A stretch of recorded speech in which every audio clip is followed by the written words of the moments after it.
एक घने जंगल में सुबह का वक्त था। सूरज की नर्म रोशनी दरख्तों के पत्तों से होती हुई जमीन पर पड़ रही थी। पत्थरों और पौधों के दरमियान एक छोटी सी प्यारी छिपकली रहती थी। आज उसके साथ एक अजीब चीज थी।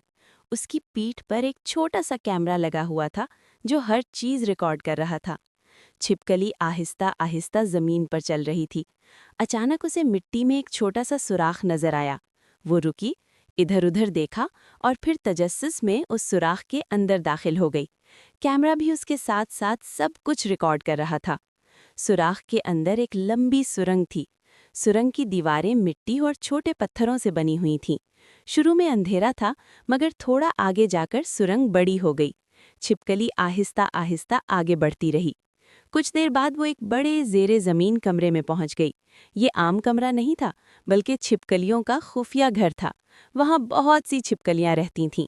कुछ पत्थरों पर बैठी थीं और कुछ दीवारों पर चढ़ रही थीं। जब उन्होंने कैमरा वाली छिपकली को देखा तो सब हैरान हो गईं। कैमरा वाली छिपकली आगे बढ़ी तो उसे एक और सुरंग नजर आई। वो उसमें दाखिल हो गई। थोड़ी देर बाद वो एक ऐसे कमरे में पहुंची जो किचन जैसा लग रहा था। यहाँ छिपकलियां छोटे कीड़े और पत्ते जमा कर रही थीं। एक छिपकली एक छोटा सा कीड़ा उठाकर ले जा रही थी, जबकि दूसरी पत्ते तरतीब से रख रही थी। इसके बाद छिपकली एक और कमरे में गई।